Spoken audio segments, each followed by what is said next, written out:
കൊല്ലത്തെ D Joshua സാറിൻ്റെ വീട്ടിലിരുന്നു കൊണ്ട് ഞങ്ങൾ ഒന്നിച്ച് സംസാരിച്ചു കൊണ്ടിരിക്കുകയാണ്. ആദ്യ എപ്പിസോഡിൽ ജോഷ്വാ സാറിൻ്റെ ജീവിതത്തിലെ ഒന്നാം ഘട്ടം, അതായത് അദ്ദേഹത്തിൻ്റെ വിദ്യാഭ്യാസ കാലഘട്ടം, അദ്ദേഹം വിശ്വാസ സത്യങ്ങളിലേക്ക് നയിക്കപ്പെടുന്നത്, ഒരു സുവിശേഷകൻ എന്നുള്ള നിലയിൽ അദ്ദേഹത്തിൻ്റെ പ്രവർത്തനങ്ങളുടെ ആരംഭ കാലഘട്ടം, ഒരു അധ്യാപകനായി നേപ്പാളിലും കാശ്മീരിലും ആസാമിലും ഛത്തീസ്ഗഡിലും ഒക്കെ പ്രവർത്തിച്ച കാലഘട്ടം, അങ്ങനെ പ്രവർത്തിച്ചു കൊണ്ടിരുന്ന അവസാന കാലഘട്ടത്തിൽ ഏകദേശം 10 വർഷത്തിലധികം നീളുന്ന ഒരു കാലഘട്ടമായിരുന്നു അത്.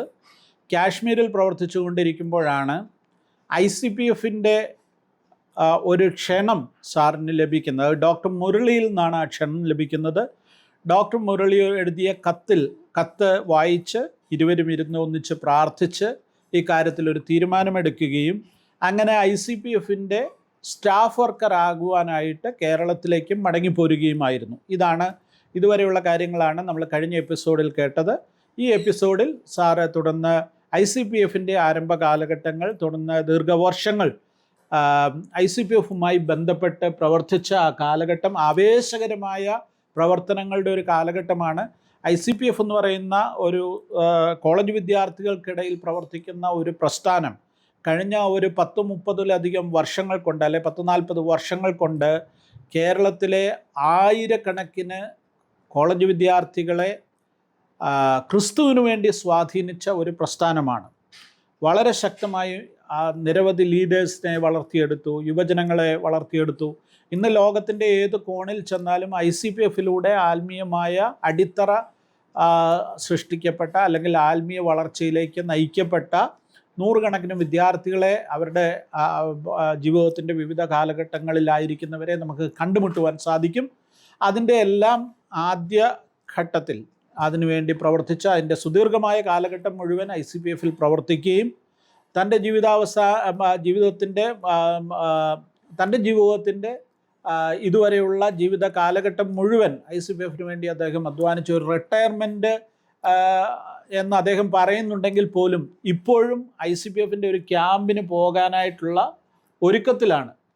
അപ്പം ഇപ്പോൾ പോലും ICPFുമായി ബന്ധപ്പെട്ടാണ് അദ്ദേഹത്തിൻ്റെ ജീവിതം മുന്നോട്ട് പോകുന്നത്. ആ കഥകൾ അദ്ദേഹം നമ്മളോട് പങ്കിടുകയാണ്. സാറേ, ഈ ICPFിൽ നിന്നുള്ള കത്ത് കിട്ടി, ഡോക്ടർ മുരളിയുടെ കത്ത് കിട്ടുമ്പോൾ, ഡോക്ടർ മുരളിയെ നേരത്തെ പരിചയമുണ്ട്? ഉണ്ട്. ഞങ്ങൾ കൊല്ലത്ത് ചർച്ചിൻ്റെ മെമ്പറായിരുന്നു. നിങ്ങളൊരു സഭയുടെ അംഗങ്ങളായിരുന്നു. ആ നിലയിൽ ഡോക്ടർ മുരളിയെ വളരെ അടുത്ത് പരിചയമുണ്ട്. അപ്പം മുരളി ബന്ധപ്പെട്ട് ഇങ്ങനെ ഒരു കത്ത് അയക്കുമ്പോൾ അതിന് മുമ്പ് ഈ ICPFനെ കുറിച്ച് വല്ല അറിയാവോ? ICPF തുടങ്ങിയ വാർത്ത ഗുഡ് ന്യൂസിലൂടെ ഞാൻ വായിച്ചിട്ടുണ്ട്. അതാണ് ഒരു പ്രധാന ഓർമ്മ. പിന്നെ കാര്യമായിട്ട് എനിക്ക് ഒന്നും കേൾക്കാൻ കഴിഞ്ഞില്ല. അന്ന് ഞാൻ EUവിൻ്റെ ഒരു സ്ട്രോങ് മാൻ ആയതുകൊണ്ട് കൂടുതലൊന്നും എനിക്കറിയാനും കഴിഞ്ഞില്ല. അല്ല, EUവിൻ്റെ ഒരാളെന്നുള്ള നിലയിൽ EU എന്ന് പറയുന്നത് ഒരു എല്ലാ വിഭാഗം ഇവാഞ്ചലിക്കൽ ക്രിസ്ത്യൻസും കൂടെ ചേർന്നുള്ള ഒരു പ്രസ്ഥാനമാണ് EU. അതെ. അപ്പോൾ ICPF പോലെ ഒരു പെന്തിക്കോസുകാരുടെ മാത്രമായിട്ടൊരു പ്രസ്ഥാനം വരുന്ന കാര്യം കേട്ടപ്പോൾ സാറിന് എന്തുവാ തോന്നി? അതിൻ്റെ ആവശ്യമില്ലായിരുന്നല്ല? ആദ്യം എനിക്ക് ആവശ്യമില്ലെന്ന് തോന്നി. പ്രവർത്തനം കണ്ടപ്പോൾ വളരെ ആവശ്യമാണ് മനസ്സിലായി. കാരണം പെന്തിക്കോസ് കുട്ടികളിൽ തന്നെ മൂല്യച്യൂതിയൊക്കെ ആരംഭിച്ചൊരു സമയത്താണ് ICPF തുടങ്ങി. അപ്പോൾ അവരുടെ നന്മയ്ക്ക് ഇത് ആവശ്യമാണ്. പിന്നെ കുറച്ചും കൂടി അഗ്രസീവായിട്ട് സുവിശേഷം അറിയിക്കാൻ EUവിനേക്കാളും ICPFന് കഴിയുന്നുണ്ടെന്ന് എനിക്ക് തോന്നി. മറ്റേ ഡിസൈപ്പിൾഷിപ്പ് പഠിപ്പിക്കാൻ EUവിലാണ് കുറേ കൂടി ഊന്നൽ. അത് എനിക്ക് ഞാൻ അതിൽ വളരെ സന്തോഷിക്കുന്ന വ്യക്തിയാണ്. എന്നാൽ ICPFിലെ ഡിസൈപ്പിൾഷിപ്പ് പ്രാധാന്യം ഇല്ലെന്നല്ല, എന്നാൽ അഗ്രസീവായിട്ട് സുവിശേഷം പറയേണ്ട ഒരു രാജ്യമാണ് ഇന്ത്യ. ആ രീതിയിൽ ICPF കാലഘട്ടത്തിൻ്റെ ഒരു ആവശ്യമാണെന്ന് ഞാൻ വിശ്വസിച്ചു. അതുകൊണ്ട് അതിസന്തോഷത്തോടെ തന്നെ അതിൽ പ്രവർത്തിപ്പാൻ ദൈവം ആദ്യകാലം മുതലേ എന്നെ സഹായിച്ചു. അതായത് അപ്പം മുരളിയുടെ കത്ത് കിട്ടിക്കഴിഞ്ഞപ്പോൾ സാറിന് തോന്നിയത് എന്താണ്? അല്ലെങ്കിൽ അതിനു മുമ്പ് ഇങ്ങനെ ക്യാമ്പസിൽ പ്രവർത്തിക്കുന്നതിനെ കുറിച്ചൊരു സങ്കല്പമോ ചിന്തയൊന്നും ഇല്ലല്ലോ സാറിന്? ഇല്ല. അപ്പോൾ മുരളിയുടെ കത്ത് കിട്ടിയപ്പോൾ അതിനോട് എങ്ങനെ റെസ്പോണ്ട് ചെയ്തു? എങ്ങനെയാണ് തീരുമാനമെടുത്തത്? ഞാൻ കേട്ടായിരുന്നു. ഇൻ്റർവ്യൂ സമയത്ത് ആരോ പറഞ്ഞ് 39 വയസ്സ്, ആൾമോസ്റ്റ് സൺസെറ്റ് ഓഫ് യൂത്ത് ആണല്ലോ, അപ്പോൾ അദ്ദേഹം ചെറുപ്പക്കാരുടെ എങ്ങനെ പ്രവർത്തിക്കും? കമ്മിറ്റിയിലുള്ള ഒരാൾ തന്നെ പറഞ്ഞു, അതേ 39 ആണെങ്കിലും ഒരു 25ൻ്റെ ചുറുചുറുക്കും ആവേശമുണ്ട്, അതുകൊണ്ട് ഒരു കുഴപ്പമില്ല, വരട്ടെ എന്ന് പറഞ്ഞു. അതെൻ്റെ മനസ്സിലുണ്ട്. അതുകൊണ്ട് എന്നെ കഴിയാവുന്നിടത്തോളം ആ യൗവനത്തിൻ്റെ ആവേശത്തോടെ തന്നെ പ്രവർത്തിപ്പാൻ ദൈവം കൃപ തന്നു. പിന്നെ ICPF ലീഡർഷിപ്പ് ശുദ്ധിയുള്ളവരും സ്നേഹമുള്ളവരും ദ്രവ്യാഗ്രഹമില്ലാത്തവരെന്ന് എനിക്ക് മനസ്സിലായി. 3 കാര്യത്തിലാണ് ദൈവദാസന്മാർ വീഴുന്നത്: കസേരയോടുള്ള താല്പര്യം, 2 ജഡമോഹം, 3-മത്തത് ദ്രവ്യാഗ്രഹം. ഇത് 3ഉം ഇല്ലാത്തൊരു കൂട്ടം ആളുകളായതുകൊണ്ട് ഞാൻ വളരെ നിസ്വാർത്ഥതയോടുകൂടി തന്നെ വളരെ തുച്ഛമായൊരു അലവൻസ് വാങ്ങിച്ചുകൊണ്ട് പ്രവർത്തിപ്പാൻ ദൈവം കൃപ തന്നു. എൻ്റെ ഭാര്യ അതിനോട് സഹകരിച്ചു, 3 മക്കളും സഹകരിച്ചു. അവർ കുഞ്ഞുങ്ങളാണ്.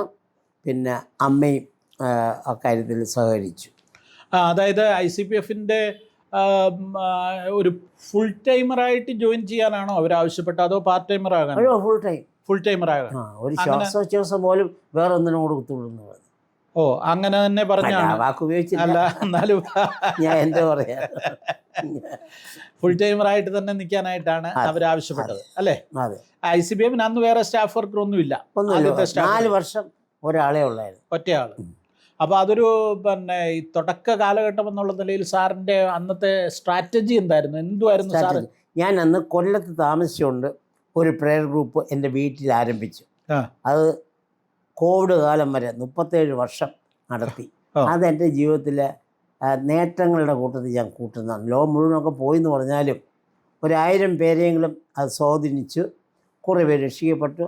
അതിൽ പലരും ഇന്ന് ലോകത്ത് ICPFൻ്റെ ലീഡേഴ്സായി മാറി. അപ്പോൾ ഇവിടെ ഏത് കോളേജുകളിലെ കുട്ടികളാണ് ഇവിടെ വന്നുകൊണ്ടിരുന്നത്? ഇവിടെ കൊല്ലത്തുള്ള Fathima college, SM college, women's college, ഇവിടുത്തെ പ്രധാനപ്പെട്ട കോളേജുകളിൽ പാരൽ കോളേജിൽ നിന്നും കുട്ടികൾ വരുമായിരുന്നു. ഒരു 20 പേരോളം വരുമായിരുന്നു.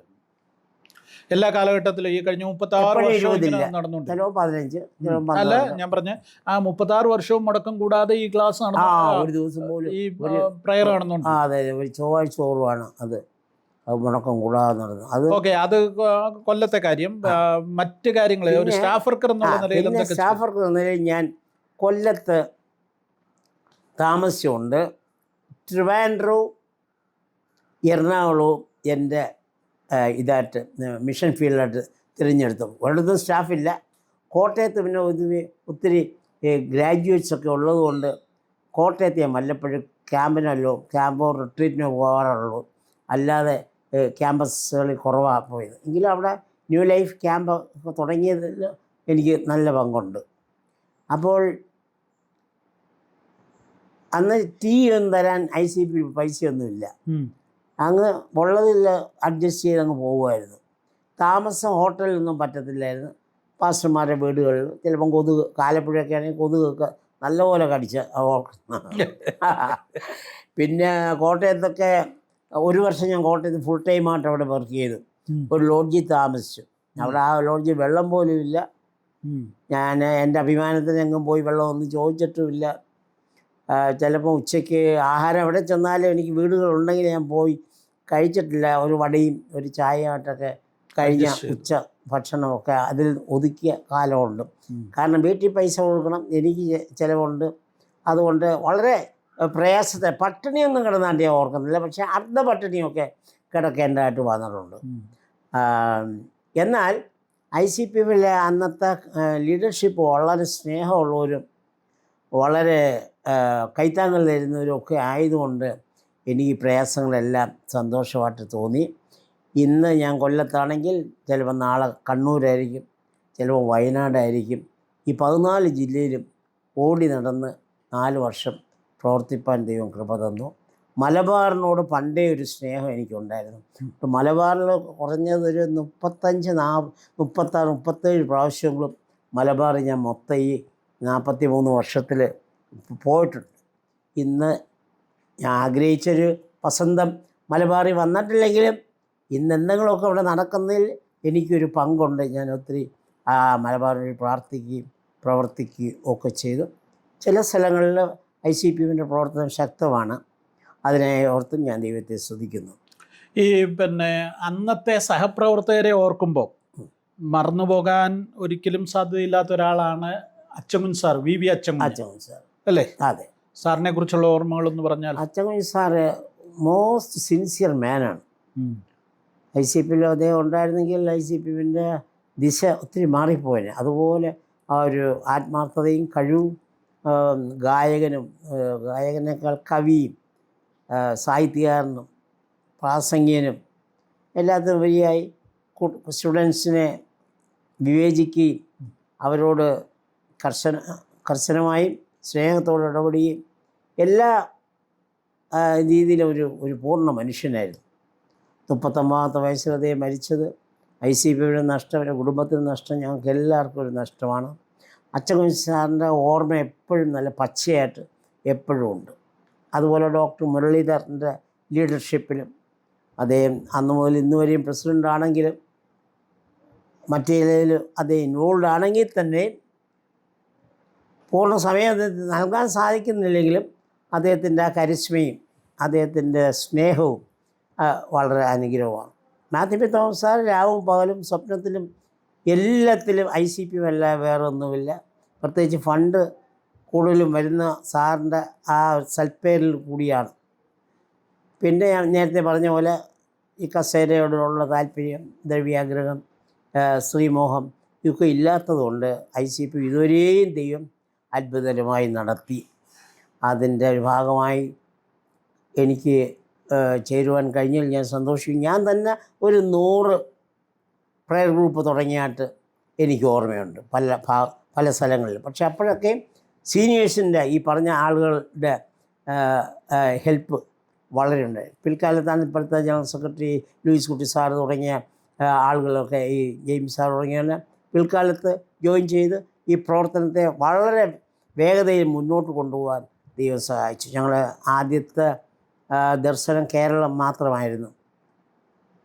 പിന്നീട് 4-5 വർഷം 86 ആയപ്പോഴത്തേക്ക് ചെന്നൈയിലോട്ട് വേല വ്യാപിച്ചു, മദ്രാസിലോട്ട് വേല വ്യാപിച്ചു. വലിയ താമസമില്ല ആന്ധ്രയിലോട്ടും കർണാടകയിലോട്ടും മഹാരാഷ്ട്രയിലോട്ടൊക്കെ പോയി. കുറേ 90 മുമ്പ് തന്നെ വടക്കേ ഇന്ത്യയിലെ ചില സ്റ്റേറ്റുകളിലും വേല ആരംഭിക്കാൻ ദൈവം സഹായിച്ചു. ഈ സാജു ആ കാലഘട്ടത്തിൽ ഒരു പ്രധാന ഘടകമായിരുന്നില്ലേ? സാജു വലിയ ഘടകമാണ്. സാജുവിൻ്റെ ഒരു ആർട്ടിക്കിൾ മരിപ്പച്ചേ വന്നത് ഞാൻ സ്റ്റുഡൻറ്റ് മിനിസ്ട്രിയിൽ വരാൻ ഒരു പ്രധാന കാരണമാണ്. ഞാൻ അവിടുത്തെ ജോലി, കാശ്മീരിലെ ജോലി രാജിവെച്ചാൽ കർണാടകയിലെ ഒരു ഇവാഞ്ചലിസ്റ്റ് ആകണമെന്നൊരു ചിന്തയുണ്ടായിരുന്നു. കാരണം നീഡി സ്റ്റേറ്റ് ആയിരുന്നു. അപ്പോഴാണ് സാജുവിൻ്റെ ഒരെഴുത്ത് കേരളത്തിലെ കലാലയങ്ങൾ വളരെ വളരെ ഒരു താഴ്ന്ന അവസ്ഥയിലാണ്. അതെന്നെ വളരെ വെല്ലുവിളിച്ചു.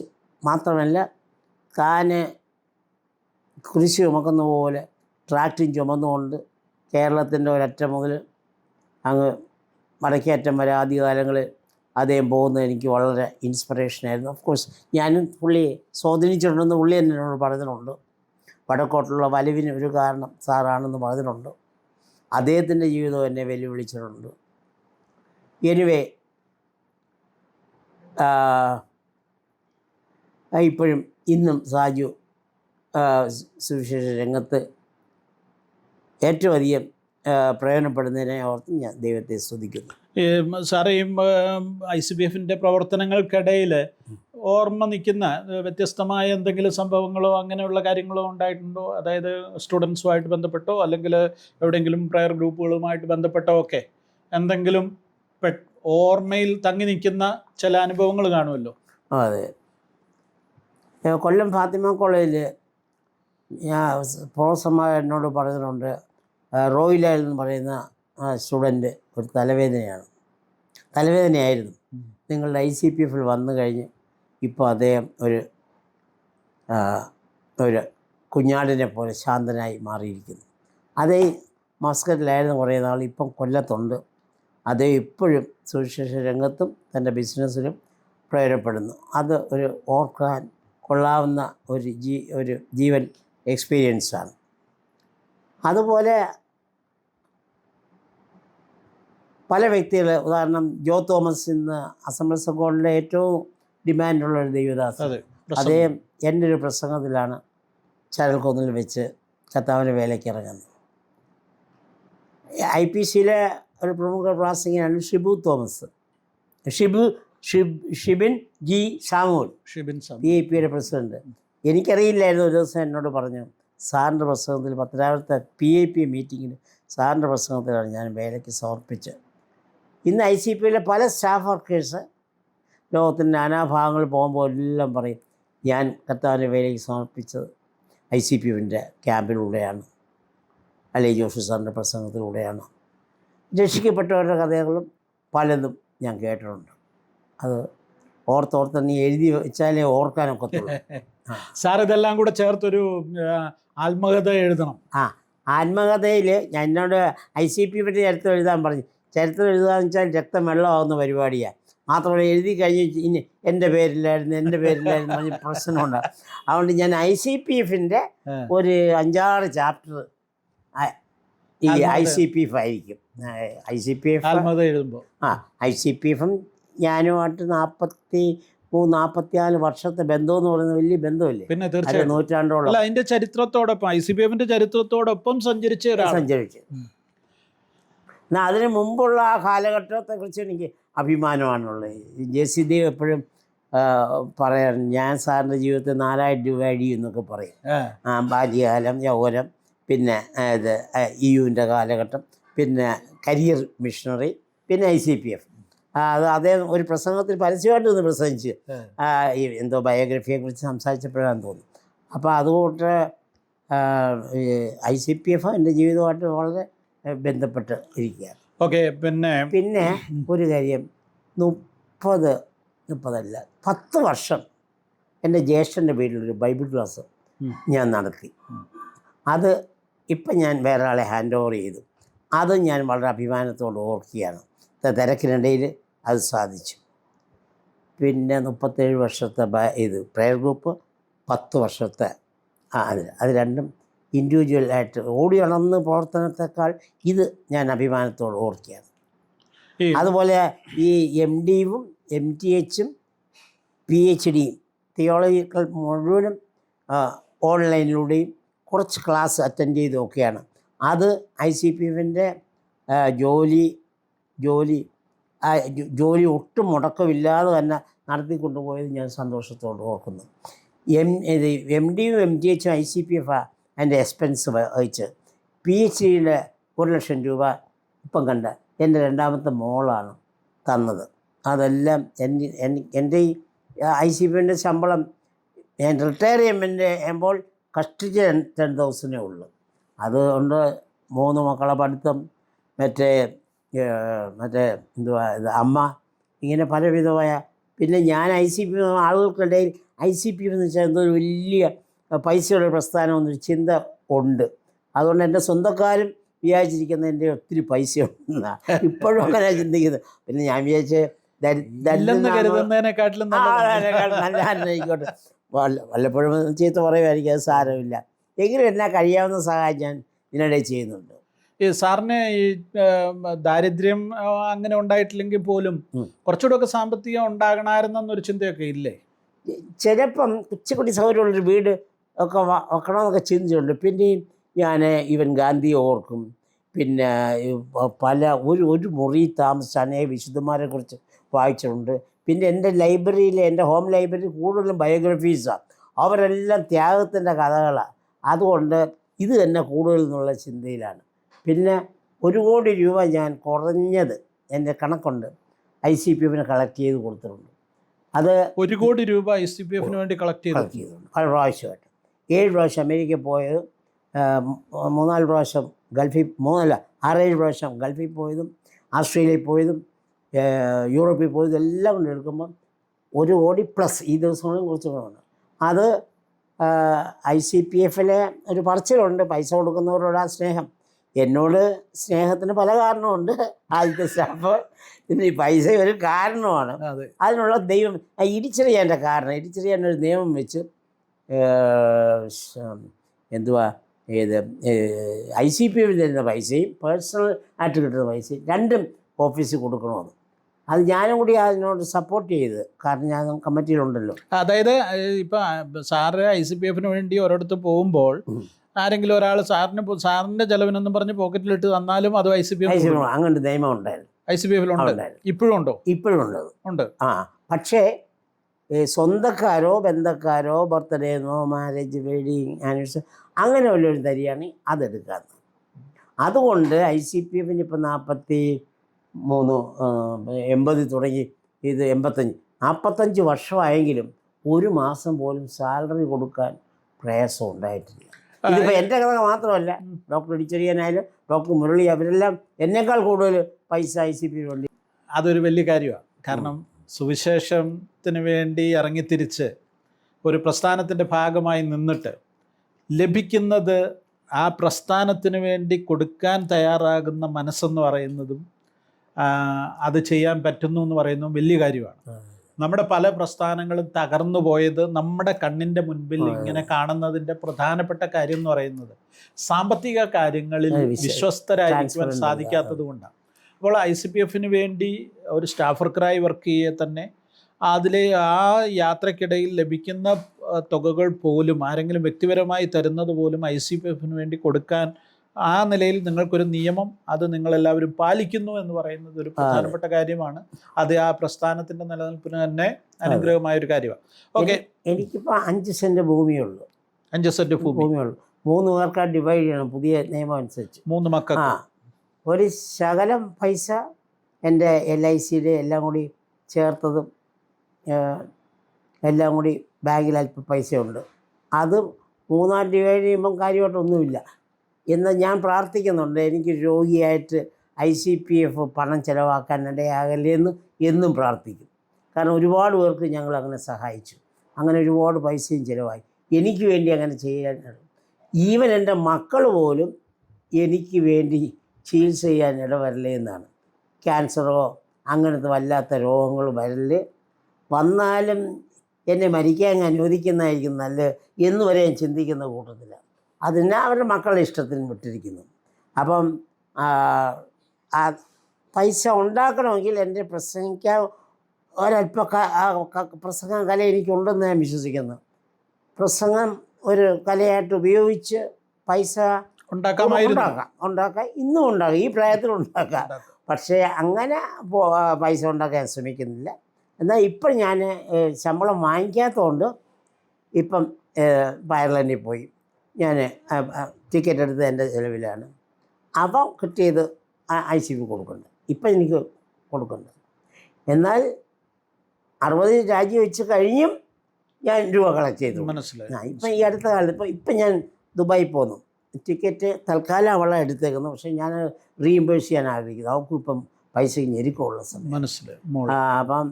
അപ്പം ഇപ്പം പോകുമ്പോഴും എനിക്ക് ICPF സ്പെസിഫിക് എന്ന് എഴുതി തന്നാൽ ഞാൻ കൊടുക്കും, അല്ലെങ്കിൽ പിന്നെ ഞാൻ തന്നെ സംഗതി ട്രാൻസ്ഫർ പറഞ്ഞെന്ന് മാത്രം. ഓക്കെ, എനിവേ സാറിനെ സംബന്ധിച്ചിടത്തോളം സാമ്പത്തിക കാര്യങ്ങളിൽ അങ്ങനെ ഒരു ഗ്രീഡി ആയിട്ടല്ലാതെ ജീവിക്കാൻ സാധിച്ചു.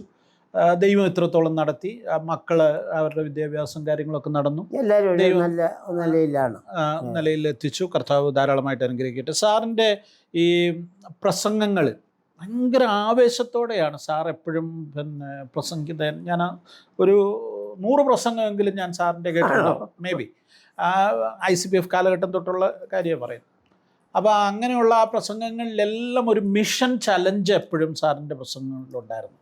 സാറ് പ്രസംഗിക്കുന്ന കേട്ടാണ് ഞാൻ ഈ സുവിശേഷ വേലയ്ക്ക് വേണ്ടി ഞാൻ ചരൽക്കുന്ന് ക്യാമ്പിൽ ഞാൻ സമർപ്പിക്കുന്നത്. അപ്പോൾ അന്ന് പ്രസംഗിച്ചപ്പോൾ ഓക്ക വംശജരുടെ ഇടയിൽ മിഷണറി പ്രവർത്തനത്തിന് പോയ ജിം എലിയറ്റിൻ്റെ കഥയാണ് പറയുന്നത്. അപ്പം അന്ന് സാർ അത് ജിം എലിയറ്റിൻ്റെ കഥ പറഞ്ഞതുപോലെ തന്നെ നിരവധി മിഷണറിമാരുടെ ചരിത്രങ്ങളും കാര്യങ്ങളും ഇങ്ങനെ പറഞ്ഞ്, ഡേവിഡ് ലിവിങ്സ്റ്റൻ്റെ കഥകൾ ഇതെല്ലാം പറഞ്ഞ് ഇങ്ങനെ വിദ്യാർത്ഥികളെ ഇങ്ങനെ എന്താ പറയുന്ന ഒരു മിഷൻ മൈൻഡിലേക്ക് നയിക്കുന്നതിൽ സാറിന് ഒരു പ്രത്യേക കഴിവുണ്ടായിരുന്നു. അത് എങ്ങനെ ലഭിച്ചതാ സാറിന്? എനിക്ക് ഒരു സുഹൃതമായിട്ട് ദൈവം തന്നതാണെന്നാണ് ഞാൻ വിശ്വസിക്കുന്നത്. Complete credit goes to God. പിന്നെ 10ാം ക്ലാസ്സിൽ പഠിക്കുമ്പോഴോ 11ാം ക്ലാസ്സിൽ പഠിക്കുമ്പോൾ ഫാദർ ഡാമിനെ കുറിച്ച് ഞാൻ, അപ്പോൾ അദ്ദേഹത്തിൻ്റെ ത്യാഗത്തിൻ്റെ കഥ, ബെൽജിയത്തിൽ ബെൽജിയംകാരന് അദ്ദേഹം മാത്രമേ ഉള്ളൂ അന്ന് ആ കുഷ്ഠരോഗികളെ ഹവായി അടുത്തുള്ള മൊറോക്കോ അല്ലല്ലോ യമു കൊണ്ട് ആരംഭിക്കുന്ന സ്ഥലത്ത് പുള്ളി മിഷണറി ആയിട്ട് പോയി. അതെന്നെ ആ പിഞ്ച് ഹൃദയത്തിൽ സ്വാധീനിച്ചു. പിന്നെ ഞങ്ങളുടെ CSI പള്ളിയിൽ ഒരു ബോക്സ് വെച്ചിട്ടുണ്ട്, തായ്ലൻഡിലേക്ക് പണമിടാൻ. എന്നിട്ട് അവിടെ ഒരു വാക്യം എഴുതി വെച്ചിട്ടുണ്ട്, going to all the world and preach the gospel. അന്നൊക്കെ അതൊരു വലിയ കാര്യമായി. ഇന്നിപ്പം നമ്മൾ സർവ്വസാധാരണമാണ്. ആ വാക്യം ആദ്യമായിട്ട് ഞാൻ ആ പള്ളിയിൽ നിന്നാണ് ആ വാക്യം കേൾക്കുന്നത്. പ്രസംഗിക്കുന്ന അച്ഛന്മാരെ ഞാൻ കേട്ടിട്ടില്ല. ആ പെട്ടിയിൽ, ഒരു ബ്രൗൺ പെട്ടിയിൽ എഴുതി വെച്ചേക്കുന്നത്. പെന്റിക്കോസ്റ്റിൽ നമ്മുടെ ചാണ്ടപ്പള്ളി യുവിൻ്റെ ഫസ്റ്റ് ഇന്ത്യൻ ജനറൽ സെക്രട്ടറി അപ്പോസ്തല പൗൽ 4:12 അതിശക്തമായി അവരുടെ കോട്ടഗിരി പ്രസംഗിച്ചപ്പോൾ അതെൻ്റെ ഹൃദയത്തിൽ ആഞ്ഞടിച്ച്. അന്ന് മുതലാണ് പരസ്യത്തിൽ പ്രസംഗിക്കാൻ തുടങ്ങും. മറ്റൊരുത്തിൻ്റെ രക്ഷയില്ലാൻ രക്ഷപ്പെടും. ആ സമയം നൽകപ്പെട്ട വേറൊരു നാമവുമില്ല. ചാണ്ടപ്പിള്ളയുടെ ആ പ്രസംഗം എന്നെ സ്വാധീനിച്ചു. ബ്രദർ നൈനാപിള്ളി എന്ന് പറഞ്ഞ് കൊല്ലത്ത് ബ്രദറിലൊരു ഉപദേശി ഉണ്ടായിരുന്നു. അദ്ദേഹം സുവിശേഷ ഭ്രാന്ത് എനിക്ക് തന്നൊരു വ്യക്തിയാണ്. സുവിശേഷം അറിയിക്കുക എന്നുള്ളത് ഈ മത്തായി 28, 18, 19, 20 വാക്യം ശക്തിയായിട്ട് ഈ അന്ന് ചെറിയ വീട്ടിൽ ആ വീട്ടിൽ നിന്ന് പറയുന്നത് അതൊക്കെ എന്നെ സ്വാധീനിച്ചു. എന്നാൽ മിഷൻ ചലഞ്ച് ഞാൻ വലുതായിട്ട് തിയോഡർ വില്യംസ് എന്ന് കേട്ടിട്ടുണ്ട്. അതെന്നെ വളരെ സ്വാധീനിച്ചിട്ടുണ്ട്. പെന്റിക്കോസ്റ്റൽ പാസ്റ്റേഴ്സ് PM ഫിലിപ്പിൻ്റെ വടക്കേന്ത്യയിൽ പോകാനുള്ള ആഹ്വാനങ്ങൾ എന്നെ സ്വാധീനിച്ചിട്ടുണ്ട്. അങ്ങനെ മറ്റ് വലുതായിട്ട് ആരും അങ്ങനെ ഇപ്പം TG സാമുവൽ പാസ്റ്ററൊക്കെ ഇന്ത്യയിൽ വടക്കേന്ത്യയിൽ പോകാനൊക്കെ ആഹ്വാനം ചെയ്യുന്നുണ്ട്. എന്നാൽ അന്നൊന്നും അങ്ങനെ ഞാൻ കേട്ടിട്ടില്ല. അതാണ് പറഞ്ഞത്, ദൈവം തന്നെ എനിക്ക് ആ ഒരു ഇത്.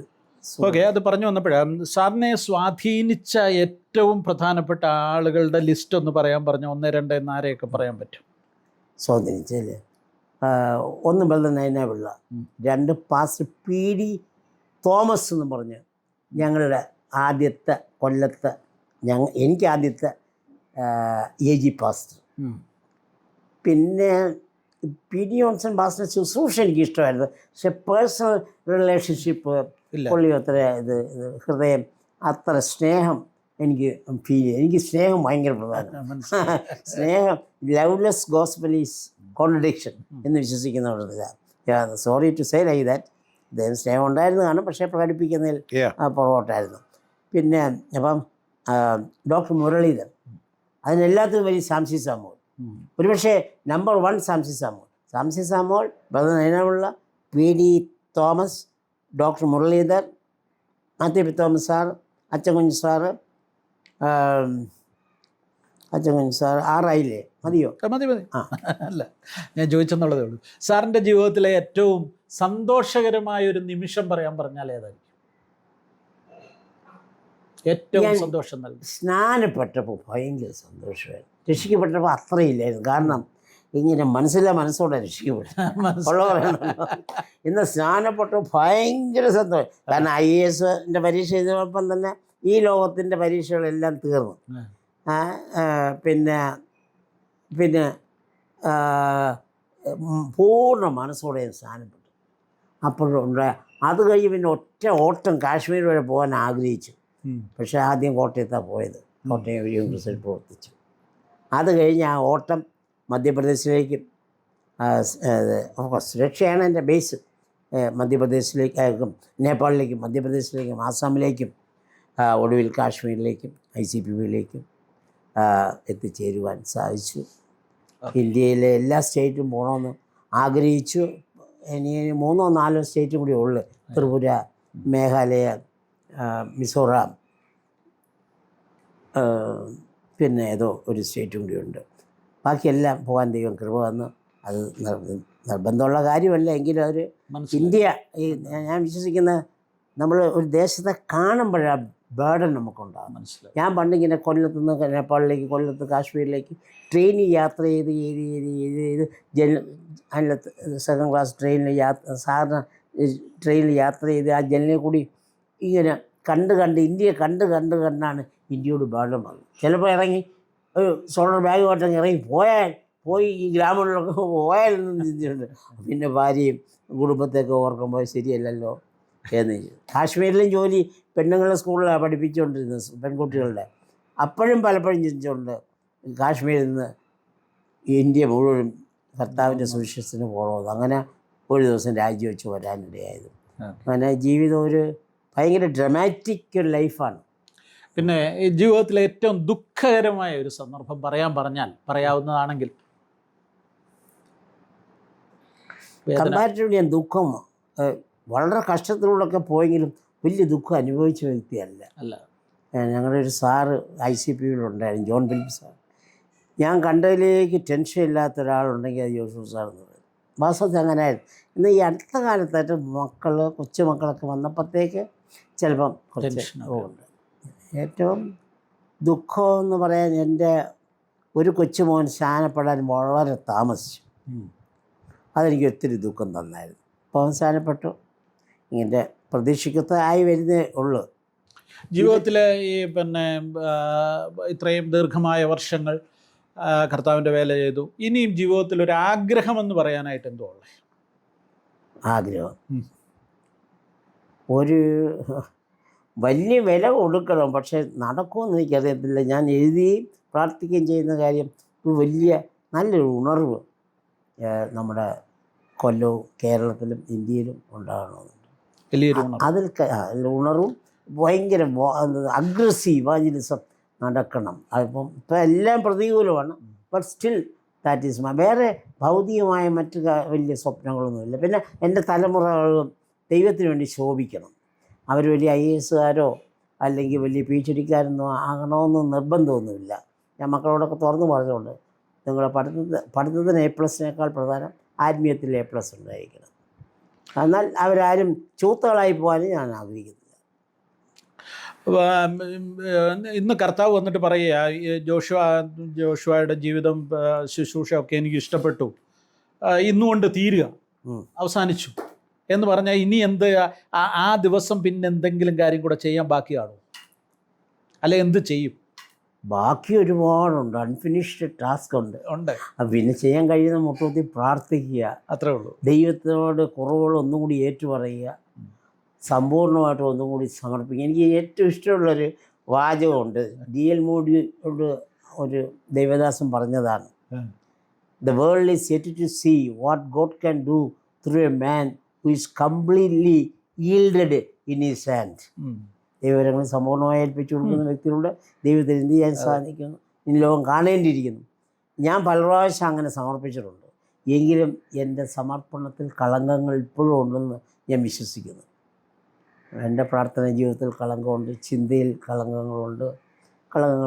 അതെല്ലാം ഒന്ന് അടിച്ചു വാരി നല്ല കർത്താവ്. എൻ്റെ ദുബായ് പ്രസംഗിക്കാൻ പോകുന്ന ഒരു പ്രസംഗം ടു ബി ലൈക്ക് ജീസസ് എന്നുള്ളത്. അതെൻ്റെ ജീവിതത്തിൽ പ്രസംഗിക്കാൻ എളുപ്പമുണ്ട്, അന്ന് ജീവിതത്തിലുണ്ടാകണം.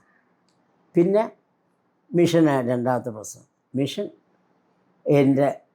എൻ്റെ EMS പറഞ്ഞൊരു വാചകം എന്നെ സ്വാധീനിച്ചിട്ടുണ്ട്. പാസ്റ്റർമാരുടെ ചില വാചകത്തെക്കാൾ സ്വാധീനിച്ചിട്ടുണ്ട്. അദ്ദേഹം പറഞ്ഞ എൻ്റെ ഓരോ ശ്വാസോച്ഛ്വാസവും കമ്മ്യൂണിസ്റ്റ് പാർട്ടിക്ക് വേണ്ടിയാണ്.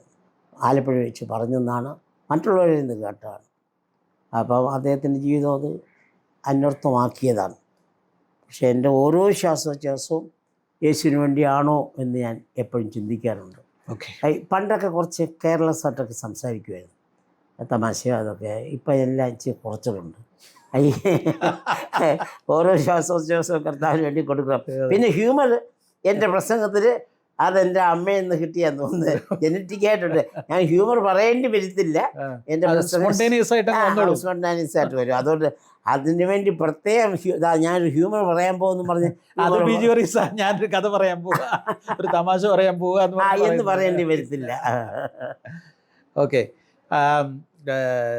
നമ്മൾ സ്വർഗത്തിൽ ചെല്ലുമ്പോൾ കാണണമെന്ന് ആഗ്രഹമുള്ള ഏറ്റവും കർത്താവ് ഒഴിച്ച് കർത്താവിൻ്റെ അടുത്തോട്ടാണല്ലോ പോകുന്നത്, പക്ഷേ അവിടെ കാണണമെന്ന് ആഗ്രഹമുള്ള 1-2 പേരുടെ പേര് പറഞ്ഞാൽ? ഒന്ന് പൗലോസ്, ഓഫ് കോഴ്സ് എല്ലാവരും പറയുന്നതാണ്. അപ്പോസ്തലനായ പൗലോസ്. പിന്നെ നമ്മുടെ DL Moody, short man but tall in his ambition. 20 lakh പേരെ ക്രിസ്തുവിലേക്ക് ആദായപ്പെടുത്തിയാണ്. അദ്ദേഹത്തെ കാണണം, അദ്ദേഹത്തിൻ്റെ ആത്മനിറവിലുള്ള ശുശ്രൂഷ ചെയ്ത അവന്. പിന്നെ ഇപ്പോഴും മരിക്കാത്ത ഒരാളുണ്ട്, എപ്പം വേണമെങ്കിലും മരിക്കാം. എൽനോർ എൽക്കിൻസ് എന്ന് പറയും. അവർ എൻ്റെ കൂടെ കാശ്മീർ വർക്ക് ചെയ്ത മദർ തെരേസ പോലെ നല്ല ഒരു പ്രിസ്ബിറ്റേറിയനാണ്, പക്ഷെ വളരെ ആത്മഭാരമുള്ള ഒരു സ്ത്രീയാണ്, എന്നെ ഒത്തിരി സ്വാധീനിച്ച സ്ത്രീയാണ്. അവരെ കാണണം. പിന്നെ അവർ dear ones and near ones. Okay, അവസാനമായിട്ട് പിന്നെ ഞാനൊരു ചോദ്യം. ഈ സാറിന് ഉയരക്കുറവ്, ശാരീരികമായി ഇച്ചിരി ഉയരക്കുറവുണ്ട്. ഉയരക്കുറവാ? അത് എനിക്ക് ഇച്ചിരി കൂടെ ഉയരം ഉണ്ടായിരുന്നെങ്കിൽ എന്ന് എപ്പോഴെങ്കിലും ചിന്തിച്ചിട്ടുണ്ടോ? നാച്ചുറലി ചിന്തിച്ചിട്ടുണ്ട്. ദേഹനിന്ദ ഞാൻ അനുഭവിച്ചിട്ടുണ്ട്. ഉണ്ട്. പലരും ചെറുതായിരിക്കുന്ന, പ്രത്യേകിച്ച് ഞാൻ പ്രയോജനപ്പെടുന്നതുകൊണ്ടാണ് ഈ ആളുകൾക്ക് ഈ പൊക്കം ബുദ്ധിമുട്ട് ഒരു വിഷയം. എൻ്റെ ജ്യേഷ്ഠന്മാരും വലിയ പൊക്കമൊന്നുമില്ല, പക്ഷെ അവരെ കുറിച്ച് ഒന്നും ആരും പറയാറില്ല. എനിക്ക് കഴിവില്ലായിരുന്നെങ്കിൽ ഈ പൊക്ക കുറവ് അത്ര പറയത്തില്ല. പിന്നെ ദൈവം എത്രയോ നന്മകൾ എനിക്ക് തന്നു, അല്ല എത്രയോ ഉയർത്തി. ഞാൻ അതാ പറയാൻ വന്നത്, ഈ ശാരീരികമായി സാറിന് ഉണ്ടായിരുന്നതിനേക്കാൾ എത്രയോ ഉയരത്തിലേക്ക് സാറിനെ ദൈവം കൊണ്ടുവന്നു. ഒരു ചെറിയ മനുഷ്യനെ, ഇപ്പം ദാവീദിനെ കുറിച്ചും അങ്ങനെയൊക്കെയല്ലേ പറയുന്നത്. ശൗലിനെ വെച്ച് നോക്കിയാൽ ദാവീദ് ചെറിയൊരു ബാലകനായിരുന്നു, പക്ഷേ ദൈവം കരങ്ങളിലെടുത്തപ്പോൾ ദൈവം അതിശക്തമായി ഉപയോഗിച്ചു. പൗലോസിനെ ആണെങ്കിലും പൗലോസും വലിയ ടോളായിരുന്നൊന്നും തോന്നുന്നില്ല, ഒരു കൊട്ടയ്ക്കകത്ത് കയറി ചുരുട്ടുകൂടിയിരിക്കാൻ. ഏറ്റവും പ്രയാസം വരുന്നത് ചില ചർച്ചിലെ പുൾപ്പിറ്റുകൾ, ചില വേദികളിലെ പുൾപ്പിറ്റുകളൊക്കെ അത് നമുക്കൊരു ഭയങ്കര വിഷമം തോന്നിയിട്ടുണ്ട്. അപ്പോഴും ഞാൻ ഓർക്കും, ദൈവം എൻ്റെ ഫ്രെയിം വർക്ക് നിത്യതയിൽ കണ്ടതാണ്. അതെ, ഈ ചെറിയ മനുഷ്യന് തന്നെ എനിക്ക് ആവശ്യമുണ്ട് എന്ന് ദൈവം കണ്ടെങ്കിൽ പിന്നെ നമ്മൾ ദൈവത്തെ ചോദിച്ചു. സാറാ പുൾപ്പിറ്റിൻ്റെ കാര്യം പറഞ്ഞപ്പോൾ ഞാനൊരു കാര്യം ഓർക്കുക. ഈ പിന്നെ ഏഴംകുളം സാങ്കുട്ടി സാർ ഈ ചർച്ച് ഓഫ് ഗോഡിൻ്റെ ജനറൽ കൺവെൻഷന് പ്രസംഗിക്കാനായിട്ട് ഒരിക്കൽ പുള്ളിയെ ക്ഷണിച്ചു. ഈ അടുത്ത കാലത്താണോ? ഈ അടുത്ത കാലത്ത്, ലാസ്റ്റ്. അപ്പോൾ സാറ് നേരത്തെ വിളിച്ചു പറഞ്ഞ് സാറിൻ്റെ വലിപ്പത്തിന് പറ്റുന്ന ഒരു പോഡിയം പുള്ളി ഉണ്ടാക്കിച്ച് അവിടെ കൊണ്ടുവന്നിട്ടാണ് പുള്ളി പ്രസംഗിച്ചത്. പക്ഷേ സാറൊരു സാധാരണ പിന്നെ ഹൈറ്റുള്ള ആളായിരുന്നു. എങ്കിലും അദ്ദേഹം സ്വന്തം പോഡിയം ഉണ്ടാക്കി കൊണ്ടുവന്നിട്ട് പ്രസംഗിച്ച അത് ഞാൻ ഓർക്കുന്നുണ്ട്. വേറെ ഒരു പ്രാവശ്യം DL മൂഡിയാണോ എന്തോ, വേറെ ആരോ പോഡിയം യാത്ര കൊണ്ട് നടക്കുന്നത്, നമുക്ക് അതിനുള്ള സൗകര്യമില്ല. ഈ ഒരു പോഡിയോ ഇല്ലാതെ നമ്മൾ ഓടി നടന്ന് സ്റ്റേജിൽ പുൾപ്പിറ്റിൻ്റെ ആ സൈഡ് ചെയ്ത് പ്രസംഗിക്കും. അതെ, എല്ലാത്തിനും. പിന്നെ ഈ അഭിഷേകം നമുക്കൊരു വലിയ വിഷയമാണ്. അഭിഷേകം ഉണ്ടെങ്കിൽ ഓഡിയോ പുൾപ്പിറ്റും ഇതൊന്നും എന്നോട് PM സാമുവലാണോ, ഈ PM സാമുവല്ല, ഈ ഭാര്യ ജ്യേഷ്ഠൻ PS സാമുവൽ, അദ്ദേഹം പറഞ്ഞു ഹൈറ്റിനെ കുറിച്ച് പ്രസംഗത്തിൽ പോലും സൂചിപ്പിക്കരുത്, പ്രസംഗിക്കാൻ നിൽക്കുമ്പം നമുക്ക് ദൈവം തന്നെ ഒരു ഹൈറ്റ് തരുമെന്ന് പറയുന്നു. ഈ പ്രസംഗത്തിൻ്റെ ആ കൃപയിൽ നിൽക്കുമ്പം നമ്മളുടെ നീളക്കുറവ് ആളുകൾ ശ്രദ്ധിക്കത്തില്ലെന്ന്. അപ്പം അതുപോലൊരു അഭിഷേകം ഉണ്ടെങ്കിൽ, എനിക്ക് തോന്നുന്നു സ്പർജനാന്ന് തോന്നുന്നു പറഞ്ഞത്, ഞാൻ ദൈവത്തെക്കുറിച്ച് പ്രസംഗിക്കുമ്പോൾ എനിക്ക് ദൈവത്തോളം പ്രായമുണ്ടെന്ന് പറയുന്നു.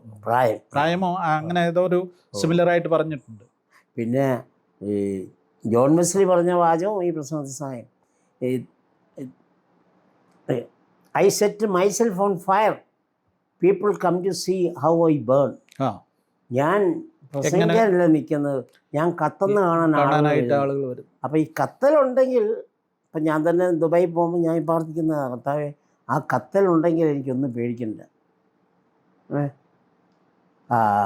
അഭിഷേകത്തിൻ്റെ ഇമ്പോർട്ടൻസ് ദിവസം കഴിയുന്തോറും എനിക്ക് അത് കൂടുതലായിട്ട് കൺവിൻഷൻ വരിക.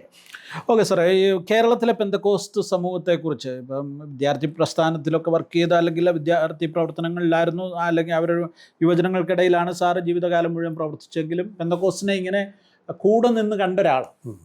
അപ്പോൾ ഒരു നിരീക്ഷണം പറയാൻ പറ്റുമോ പെന്തക്കോസ്ത് പ്രവർത്തനങ്ങളെക്കുറിച്ചും പ്രസ്ഥാനങ്ങളെക്കുറിച്ചും? ഞാൻ IPC ചച്ചങ്കോട്, AG ഷാരോൺ, ഈവൻ കല്ലുമല്ല കുഞ്ഞച്ചൻ്റെ ആ ചച്ചങ്കോട് തുടങ്ങി ഈ നല്ല ഇൻഡിപെൻഡൻറ്റ് ചർച്ചകൾ എല്ലാം ഹൃദയംഗമായി സ്നേഹിക്കുന്ന ഒരു വ്യക്തിയാണ്. ഇതിനെല്ലാം നന്മ ഉണ്ടാകണമെന്ന് വിശ്വസിക്കുന്നത്. എന്നാൽ മൂല്യച്യുതി ഭയങ്കരമായിട്ട് സംഭവിച്ചുകൊണ്ടിരിക്കുന്നു എല്ലായിടത്തും. അത് ഒരു സഭയും പുറകിലല്ല, എല്ലാവർക്കും മൂല്യച്യുതി സംഭവിക്കും. ആര് മുന്നിലെത്തുമെന്നുള്ള ഒരു ഓട്ടത്തിലാണ്. ആര് മുന്നിലെത്തുമെന്നുള്ള അതിന് ഹൃദയം നൊന്ന് പ്രാർത്ഥിക്കുക, പറയേണ്ട സമയത്ത് പറയുക. പക്ഷേ പലപ്പോഴും നമുക്ക് പറഞ്ഞാൽ ആളുകളുടെ അപ്രീതി ഉണ്ടാവും എന്നുള്ളത് വെച്ച് ICPF നിൽക്കുന്നുണ്ട്. ICPയോട് വൈരാഗ്യം വരും എന്ന് കരുതി കുറേയൊക്കെ മിണ്ടായിരിക്കുന്നുണ്ട്. പക്ഷെ ഇപ്പം ഞാൻ പിന്നെ അത്രയും അത്യാവശ്യത്തിനൊക്കെ പറയുന്നുണ്ട്. പറയേണ്ടടുത്ത് പറയണം, എങ്കിലും നമ്മൾ വേണ്ട വിധത്തിൽ പറയുന്നില്ല. യെരമ്യാവിനെ പോലെയോ അല്ലെങ്കിൽ വേദോസിൽ കാണുന്ന പ്രവാചകന്മാരുടെ ആ സിൻസിയറിറ്റിയോടുകൂടി നമുക്ക് നിൽക്കാൻ കഴിയുന്നില്ലെന്നൊരു ദുഃഖമുണ്ട്. ഈ ICPFന് പുറത്ത് സാറിന് സൗഹൃദങ്ങളുണ്ടായിരുന്നോ പണ്ട്? അല്ല ഇപ്പോഴും രാജു അഭിനന്ദൻ സാർ പറയും ICPയുടെ ഏറ്റവും അധികം സൗഹൃദം മറ്റ് സഭകളുമായിട്ടുള്ളത് ഉള്ള ഒരാൾ ജോഷ സാറാന്ന് പറയും. ഡോക്ടർ മുരളി ഉണ്ട് നല്ലവരുണ്ട്. മലയാളികളുടെ അല്ലാതെ നേപ്പാളി ആന്ധ്ര, കാശ്മീരി, അങ്ങനെ നോർത്ത് ഇന്ത്യയിൽ നോൺ മലയാളീസായിട്ട് എനിക്ക് ദൈവം സഹായിച്ച് നല്ല ബന്ധമുണ്ട്. പിന്നെ മർത്തോമ യാക്കോബ CS കുറേ പേർക്ക് എൻ്റെ ഈ ക്വയറ്റ് ടൈമും മിഷനോടുള്ള കമ്മിറ്റ്മെൻറ്റൊക്കെ ഉള്ളതുകൊണ്ട് കുറേ പേർക്കൊക്കെ എന്നെ സ്നേഹിക്കുന്നവരുണ്ട്. സാറേ ഇപ്പോൾ പറഞ്ഞപ്പോഴാണ് ഹാർഡ് കോർ പെന്റിക്കോസ്റ്റ് ആണെന്നാണ് ചിലർ ധരിച്ചിരിക്കുന്നത്. അതുകൊണ്ട് ഹാർഡ് കോർ കമ്മ്യൂണിസ്റ്റ് അല്ല, ഹാർഡ് കോർ പെന്റിക്കോസ്റ്റ് തന്നെ ഞാൻ. അതേസമയം മറ്റുള്ളവരുമായിട്ടും സഹകരിക്കുന്നതിന് ബുദ്ധിമുട്ടില്ല. പിന്നെ മാത്രമല്ല മറ്റുള്ളവരുടെ എല്ലാവരിലും നന്മയുണ്ടോയെന്ന് വിശ്വസിക്കുന്ന കൂട്ടത്തിലാണ്. തീർച്ചയായും മർത്തോമക്കാരുടെ മലയാളം കൺവെൻഷൻ ആയാലും അതൊക്കെ ശ്രദ്ധിക്കുന്നുണ്ട്. മർത്തോമയിൽ നല്ല പ്രസംഗിക്കുന്നവരെ എനിക്കറിയാം. പിന്നെ അതുപോലെ തന്നെ മറ്റ് CSIയിലും എല്ലാ ചർച്ചകളുമായിട്ടും യാക്കോബക്കാരോട് ഇച്ചിരി റിസർവേഷനുണ്ട്.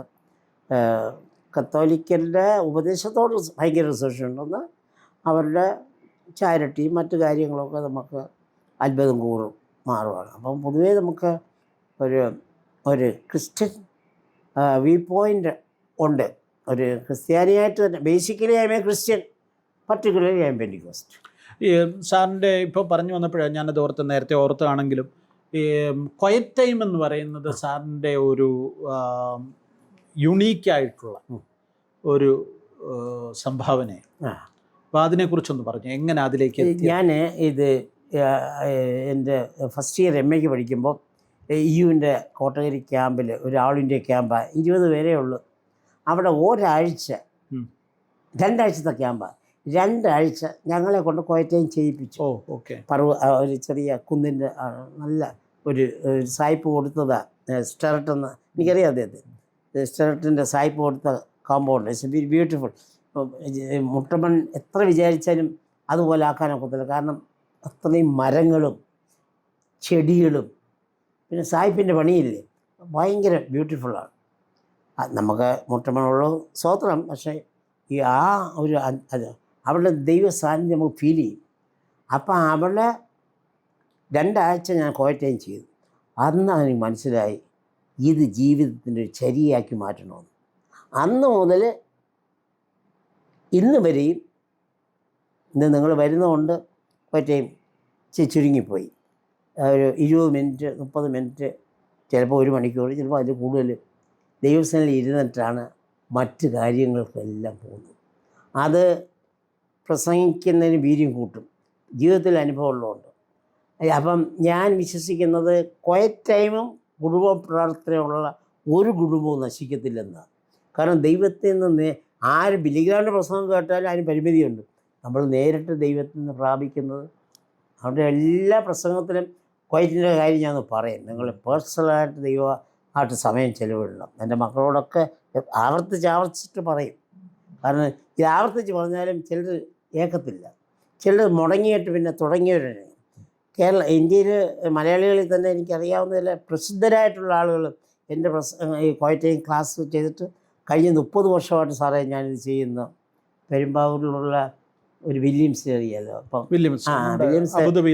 അബുദാബിയിലൊരു പ്രസംഗത്തിൽ പറഞ്ഞ ജോഷു സാറിൻ്റെ ക്വയറ്റൈൻ എന്ന് ഞാൻ കേട്ടു. അന്ന് മുതൽ ഇന്ന് വരെ ഞാൻ ചെയ്യുന്നത്. അപ്പോൾ അതൊരു വലിയ സംഭാവനയായിട്ട് എനിക്ക് എപ്പോഴും തോന്നാറുണ്ട്. അതുകൊണ്ടാണ് ഞാൻ ഇനിയിപ്പം നേപ്പാളിലും തെലുങ്കിലും ഹിന്ദിയിലും 3 ഭാഷയിലും കൂടി ക്വയറ്റൈൻ ചെയ്താൽ കൊള്ളാമെന്ന് ഒരാഗ്രഹമുണ്ട്. എനിവേ അതെൻ്റെ ഒരു മാസ്റ്റർ പീസാണ്.